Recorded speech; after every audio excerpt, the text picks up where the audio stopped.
সুপ্রিয় শিক্ষার্থীবৃন্দ, আমরা পড়াচ্ছি পদের প্রকারভেদ। প্রথমত আমরা পড়েছি যে গঠনের দিক থেকে পদের প্রকারভেদ। গঠন মনে আছে নিশ্চয়ই। গঠনের দিক থেকে পদ হচ্ছে সরল পদ আর যৌগিক পদ। এরপর আমরা পড়েছিলাম অর্থের দিক থেকে পদ প্রকারভেদ। অর্থের দিক দিয়ে আমরা পড়েছিলাম যে একার্থক পদ, অনেকার্থক পদ। এরপর অর্থের দিক থেকে আবার ভাগ করেছিলাম সদর্থক, নয়ার্থক ও ব্যাহর্থক পদে। আজ আমরা আলোচনা করব ব্যক্তর্থের দিক থেকে পদের প্রকারভেদ। ব্যক্তর্থের দিক থেকে পদের প্রকারভেদ। ব্যক্তর্থ মানে কি আমরা তো জানি নাকি? ব্যক্তর্থ হচ্ছে একটা পদের সংখ্যা বা পরিমাণগত দিক। তাহলে ব্যক্তর্থের দিক থেকে পদকে ভাগ করা হয়েছে কয়েক ভাগে। যেমন নির্দিষ্ট পদ লিখি আমরা একটা নির্দিষ্ট পদ, আবার অনির্দিষ্ট পদ। নির্দিষ্ট পদের একটা উদাহরণ দিই, তাহলে আমাদের কাছে এখানেই বিষয়টা স্পষ্ট হবে।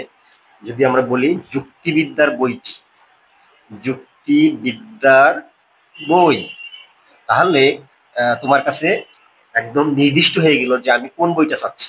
যুক্তিবিদ্যার বই। আমি যদি বলি যে একটি বই আনো, তাহলে তোমার কাছে কি ক্লিয়ার হবে? তোমার কাছে বলা হবে যে তুমি একটা বই নিয়ে আসো, যে কোনো বই হতে পারে। তাহলে এটা কি আমরা নির্দিষ্ট করে বললাম? না। এই পদটা হচ্ছে একটি বই। যদি আমি তোমার সামনে বলি যে একটি বই আনো, তার মানে তুমি তোমার ইচ্ছা মতো যে কোনো একটা বই নিয়ে আসতে পারবে। এটা হচ্ছে অনির্দিষ্ট পদের উদাহরণ। আর নির্দিষ্ট পদের উদাহরণ হলো যুক্তিবিদ্যার বই। অর্থাৎ তুমি এখানে গিয়ে বাংলা, ইতিহাস, রাষ্ট্রবিজ্ঞান এগুলো বই আনার সুযোগ নেই, তোমাকে যুক্তিবিদ্যার বইটাই আনতে হবে। তাহলে যে পদ দ্বারা একটা ব্যক্তি, বস্তু বা বিষয়কে বা কোনো শ্রেণী বা জাতির অন্তর্ভুক্ত ব্যক্তি, বস্তু বা বিষয়কে সুনির্দিষ্টভাবে নির্দেশ করে তাকে বলবো আমরা নির্দিষ্ট পদ। আর যে পদ দ্বারা একটা ব্যক্তি, বস্তু বা বিষয় অথবা কোনো শ্রেণী বা জাতিকে সুনির্দিষ্টভাবে না বুঝিয়ে অনির্দিষ্টভাবে বুঝায়, তাকে বলবো আমরা অনির্দিষ্ট পদ। যদি বলা হয় রাসেল, রাসেল একটা সুনির্দিষ্ট পদ। যদি বলা হয় একজন গ্রিক দার্শনিক, একজন দার্শনিক, একজন দার্শনিকের নাম বলো। যদি আমি তোমাকে বলি যে একটা দার্শনিকের নাম বলো, তার মানে তোমার কাছে অপশন আছে, তুমি যে কোনো দার্শনিকের নাম বলতে পারো, কারণ এখানে আমি নির্দিষ্ট করে বলিনি।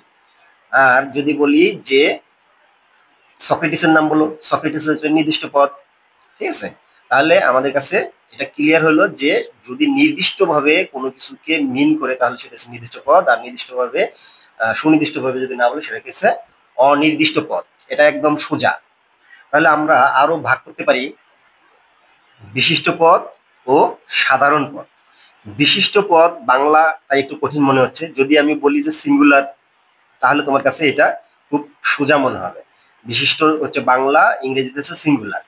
যে পদটা দ্বারা একজন ব্যক্তি, বস্তু, বিষয়কে যদি বুঝায়, তাহলে সেটা সিঙ্গুলার। যদি বলি চাঁদ, চাঁদ কি? একটা মাত্র বস্তুকে প্রকাশ করছে, সুতরাং চাঁদ হচ্ছে বিশিষ্ট পদ।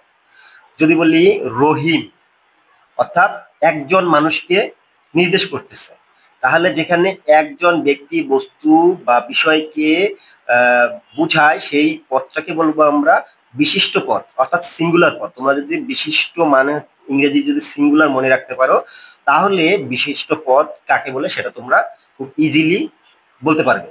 তাই এটা কোনো ব্যাপার না। তাহলে যদি একজন ব্যক্তি, বস্তু বা বিষয়কে না বুঝিয়ে যদি সবাইকে বুঝায় একত্রিত ভাবে, সেটাকে বলবো আমরা সাধারণ পদ। যেমন মানুষ, আমি যদি বলি মানুষ, কোন মানুষের কথা বলা হচ্ছে এখানে কিন্তু স্পষ্ট হয়নি।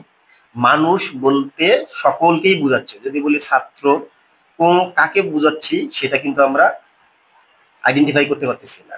আর যদি বলি শিক্ষক, তাহলে এই পদগুলো হচ্ছে একজন ব্যক্তির, বস্তু বা বিষয়কে বোঝাচ্ছে না, এখানে ওই শ্রেণীর অন্তর্গত সকলকে বোঝাচ্ছে। সুতরাং এই পদটাকে বলবো আমরা সাধারণ পদ। তাহলে আমরা জানলাম ব্যক্তত্বের দিক থেকে নির্দিষ্ট পদ, অনির্দিষ্ট পদ, আবার বিশিষ্ট পদ, সাধারণ পদ। এরপরের ভাগটা হচ্ছে সমষ্টিবাচক পদ, আবার হচ্ছে অসমষ্টিবাচক পদ। সমষ্টিবাচক পদের একটা উদাহরণ দেই, সেনাবাহিনী। সেনাবাহিনী অর্থাৎ সেনাবাহিনী বলার সাথে সাথে আমাদের চোখে ভাসবে কতগুলো সৈনিকের সমষ্টি। অর্থাৎ আমাদের সমষ্টিবাচক পদ এভাবে সংজ্ঞায়িত করা যায়, যে পদ দিয়ে এক জাতীয় ব্যক্তি, বস্তু বা বিষয়ের সমষ্টিকে বোঝায়। এক জাতীয় ব্যক্তি, বস্তু বা বিষয়ের সমষ্টি বোঝায় তাকে সমষ্টিবাচক পদ বলে। এক জাতীয় যদি বলি সেনাবাহিনী, এখানে অনেক সৈনিক আছে, তাদের সমন্বয়ে গঠিত একটা দলকে বলা হয় সেনাবাহিনী। আমরা যদি বলি গ্রন্থাগার, অর্থাৎ এক জাতীয় অনেক বই এর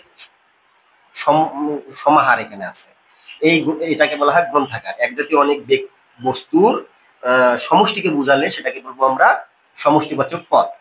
তাহলে অসমষ্টিবাচক পদ, অসমষ্টিবাচক পদের একটা উদাহরণ দেই। আমরা যদি বলি সৈনিক, সৈনিক দিয়ে আমরা এক জাতীয় অনেক সৈনিকের সমষ্টিকেও যেমন বুঝি, আবার একজন কেউ বুঝি আমরা। যদি বলা হয় রহিম একজন সৈনিক, অর্থাৎ এখানে সৈনিক একজনকে বোঝাচ্ছে।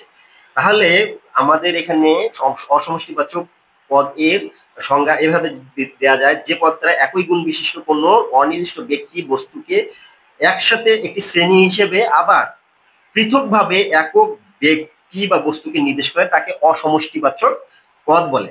এটা যেমন সৈনিক দিয়ে একসাথে অনেককে বুঝাবে, আবার আলাদাভাবে একজনকেও বুঝাবে। তাহলে এই পদটাকে বলবো আমরা অসমষ্টিবাচক পদ।